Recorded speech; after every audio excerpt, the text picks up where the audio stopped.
What's up, Roxstars? It's Rox, and I am coming to you today with a review for Love and Hip Hop New York, Season 8, Episode 6. So let's get to it, shall we? Alright, you guys, so Lil Mo, she says the most challenging thing that she has to face right now is her marriage. She's not sure if they have a future together. So she goes out to have a drink with Remy. Okay, I guess she sees a role model in Remy. Remy is happy because her store is about to open. You know, everything is happening for her. She's game to go out with Mo, plus Mo wants to drink away her problems. So she sits down and she tells Remy how her son had Googled her and Carl, and he found out that Carl was cheating. Mo tells her how she was hurt, and she talked to Dr. Jeff, and that normally she wouldn't even be dealing with this shit. She would have been gone, but Remy was like, no, you can't just run away from your problems every time. You got to put on your big girl panties and deal with it. This is a marriage. This is a family. Carl doesn't seem to know that, but oh well. Lil Mo realizes that, but she still doesn't know what to do. So Remy invites her to North Carolina to her store opening. What's the name of the store? Was it Conceited? Remy has a boutique out there. So come on down there, clear your mind, get your head right. So Remy's store opens and it's a success, and there's a lot of people there, and it's a whole bunch of fanfare, and you can tell that Remy is really happy. Lil Mo does come on down to join in the festivities. Pap is there, of course, and Pap is still ready to get this whole baby thing together. When we gonna start working on the IVF? Now that the store is open, okay, her music is in line.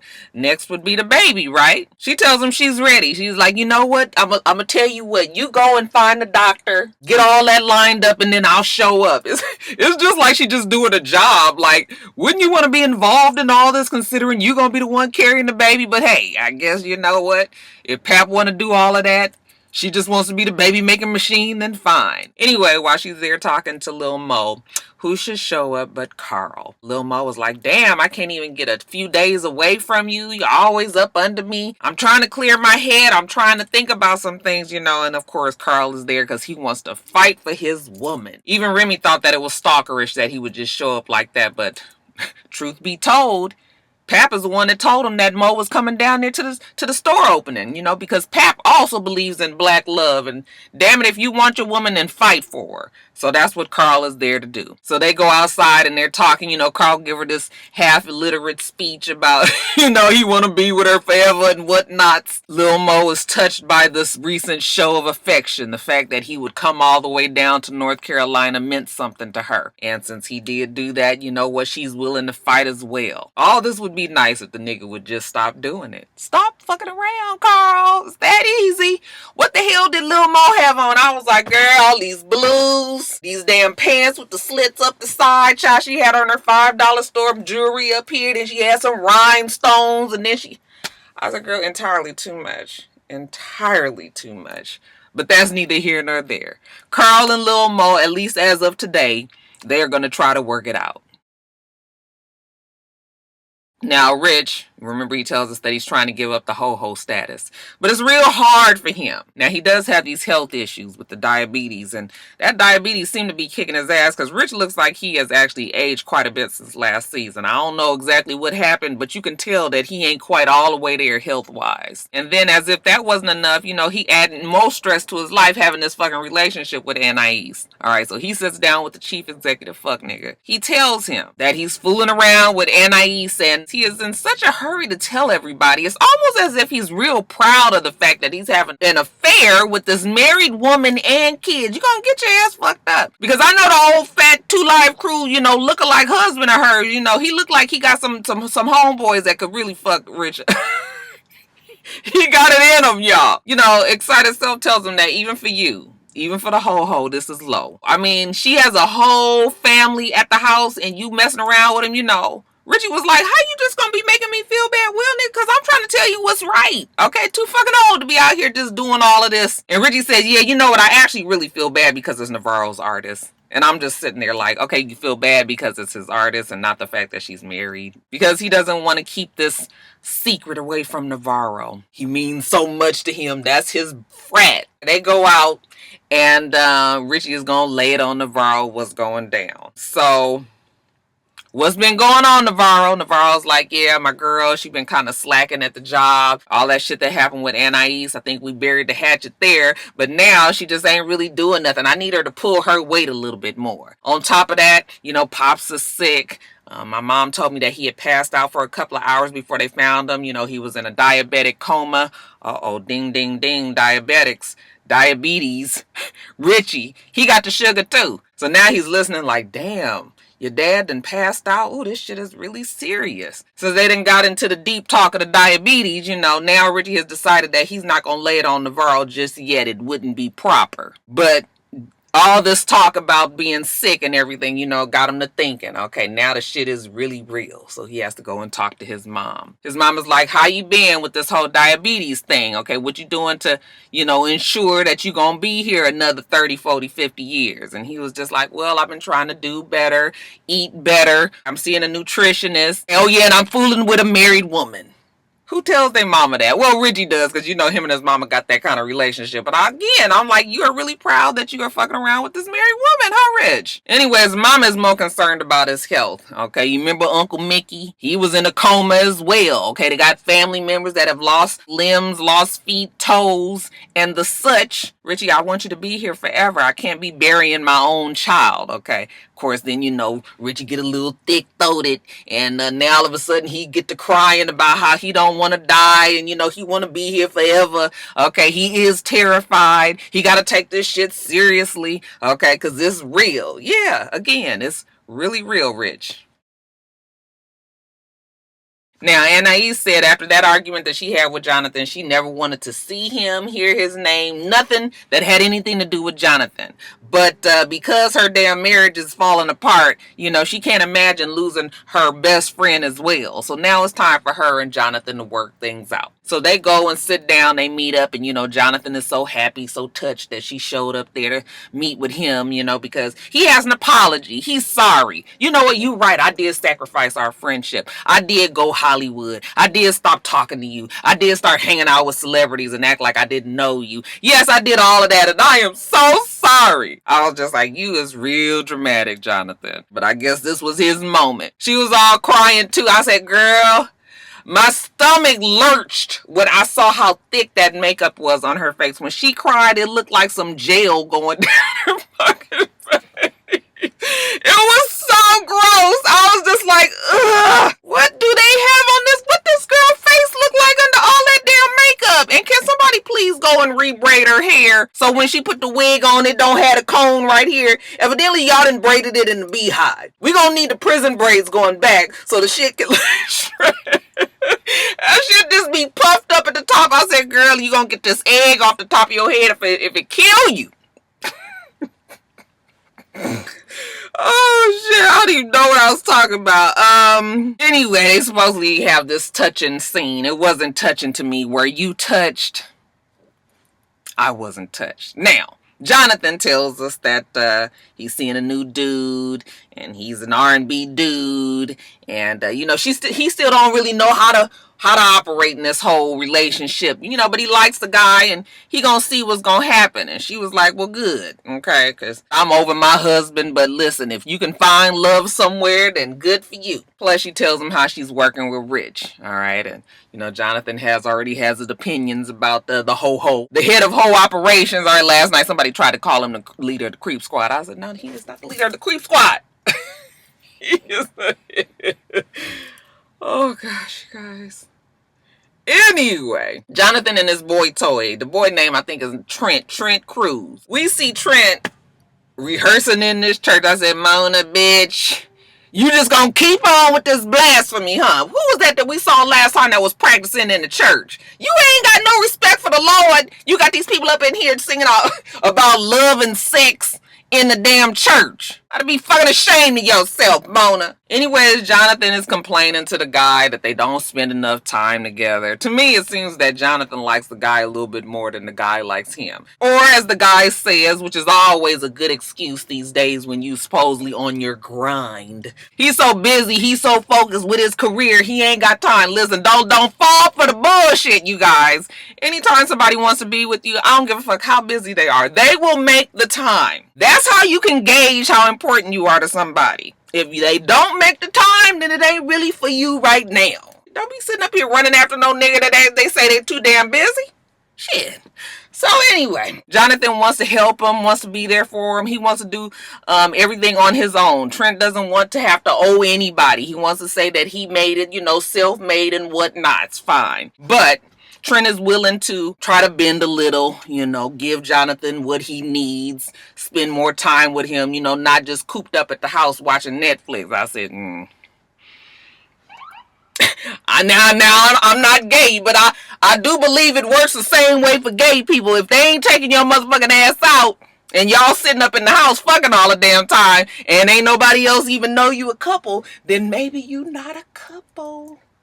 Maybe it ain't really what you think it is. Anyway, Trent promises Jonathan that he will try harder. That's the best that he can do. Yandy says she can't fuck with Bianca no more. Okay, Bianca a little bit too unruly. Bianca just always want to fight. She don't listen to nobody. She ain't trying to look out for her own brand, which means that if she's attached to Yandy and Yandy's brand is fucking up Yandy's brand. So listen, I can't do it no more. So they meet up under this bridge. Okay, and Yandy was just like, I can't do it. You don't listen. You want to be fighting. You want to be cutting up. Bianca was trying to plead her case, the whole situation with Jonathan being there when she was talking to Yandy and, trying to explain that she hadn't said anything about Yandy behind her back. And Yandy was like, I will deal with Jonathan the way I deal with Jonathan. We talking about you. And the fact that you are so out of control, I can't work with you. I can't do it. You obviously got your own plan and it don't jive with what I'm trying to do. Bianca get to crying. She just wants somebody that's going to rock with her. That's always going to rock with her. People always pick her up and then drop her. I did have some sympathy for her there, but yet and still, Bianca, baby, you be fighting and you just... That is not how business operates. You want people to want to take you in and put their money up to have you in the studio and putting you out there and showcasing you and everything. And then you going to be fighting motherfuckers at the damn showcase. And what is we doing? Okay, so it's time for Bianca to learn a hard lesson. Can't be wilding like that. And Yandy tells her, you will never learn. As many times as we have told you, you're going to keep on doing what you want to do. So I'm sorry, I can't work with you no more. You made the decision for us. I was like, that shit was kind of harsh. I mean, this supposed to be your little sister. I mean, I do get the idea of tough love, but damn. All right. But, hey. Yandy say she done. Later on, Bianca goes see her boy Jacques. I guess Jacques owns this jerk chicken spot. Shit look like it just opened 2 days ago. They ain't got nothing up in there but a plate and some damn chicken on top of it.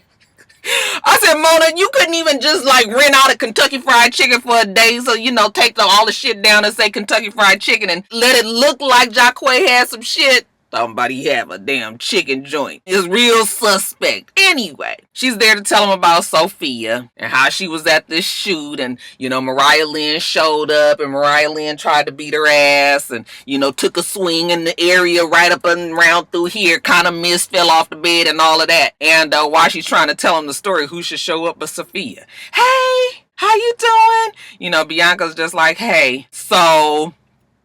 Jacques takes this time. Hey, since we was already talking about Sophia, why don't we ask her right now? What the hell is this going on with you and Lame James? Y'all got something going on here? And Sophia was just like, it was just a video. It was nothing more than that. But why are we having this whole discussion in front of your girl? Okay, we really trying to go here with Bianca sitting right there? Okay, we can do that. So she tells Jacques how she was at the video shoot and then Mariah Lynn's scraggly little rat ass showed up. What she said? Child, that damn anger meter was up all the way up here. Damn Bianca's head was about to blow off. She wanted to whoop that girl's ass just because she was talking about her girl Mariah Lynn. And she was just like, you know what, let me get out of here. Because if I stay any longer, I'm going to have to beat her ass too. I said, Sophia, that ass got saved today. So she tells him, you know what? I'm going to need you to think about what you want to do with this relationship. Okay, all this stress that you putting in my life. You think about what you want and then you get back to me. He said, oh no, you think about what you want to do and you get back to me. I said, Jacques, listen, Jacques, I can tell you what she want and it ain't you. Oh, dusty ass nigga. So Sophia, she meet with Lame James out in the middle of some fucking field. Okay, he says he can now fully commit to Sophia since him and Mariah Lynn, that whole thing is over. He tells her, you know what, I feel bad what happened with you and Mariah. I wasn't really trying to set you up like that. You know, I thought everything was gonna be cool at the video shoot. She said, you know what, I was mad at you for putting me in that position, but I can tell that you have some bit of talent. Oh really, Sophia? What'd he do? What'd he do? He's a rapper? Is he a singer? Well, I don't even remember what he was doing in the video, y'all. Was he singing or rapping? Old Lame James says, you know, he can see that Sophia is a woman who likes a man of action, not just talk. I said, nigga, you ain't fixed to do something to her. That sounds like rapist talk. Okay, yeah, I could tell that she needs some action. I said, oh. So he walk over to the side and then he come up with this fluffy dog. I said, who the fuck gives somebody a damn dog and you don't really know their situation, if they can even take care of a dog, if they allergic to the damn fur? Can they deal with having a puppy in the house? Who gonna be watching this damn puppy during the day? Okay, if they gotta go to work, who gonna be training it? All of that. But anyway, she's all, oh, I love the puppy. He's like, yeah, you know, I got that puppy for you. I hope that you forgive me. And she was just like, yeah, you know, I think I do, but let me think about it. He said, yeah, think about it and let me know what you want to do. And then that nigga leaned in, tried to get a kiss, and she just, nigga, if she ain't swerved around, that fool almost fell. So trying to get the kiss from her, I say, if you don't look so damn stupid out here, that damn James, he is not just Lame James, he is loser, late Lame James. So she takes the dog home, and now she got to try to figure out how she gonna explain to Jacquay that she got this dog. But you know what? She believes that honesty is the best policy. So Jacquay get home, and he was just like, oh, what's this you got? The dog. Oh, that dog is cute. Come here, puppy. Come here, puppy. So he's playing with the puppy, and then she said, well, you know, I got the dog from loser late Lame James. Jacquay was like, what? No. You taking gifts from this nigga now? You gonna actually bring a gift that this nigga gave you into the house after I had already told you that I had a problem with you and late loser Lame James fooling around? She was just like, it's not even that serious. Jacquay, he putting on this whole full act. I said, Jacquay, listen, Jacquay. We know Mona put you up to this. You ain't even got to do all this, but you know he was going through all the histrionics. You know what? You need to get out of my house. Get out of my house. Get your shit and get out of my house. She was just like, I don't need to be here. Don't act like I ain't got shit. Okay, take your shit, take your dog, take his stuff, take everything and get out. Okay, so they had this, you know, pseudo argument at the end, and she say she leaving, and he throw her shit down the stairs. And I said, Jacquay, you done took up the role of the woman, huh? Usually the girls do this, but honey, Jacquay's dusty ass says, bitch, I will do it too. I can get this work. So I guess Sophia Body is going back to loser late Lame James. The episode was stupid, y'all. Bring on Miami. Alright, you guys, let me get off of here, get back to work. Make sure you rank, comment, and subscribe to the channel. I'm itsrox. The channel is for itsrox. Everything else I do will be in the bottom bar. Alright. So I hope that you have a wonderful, wonderful rest of your day. I plan on doing the same. Till next time, Roxstars. Bye.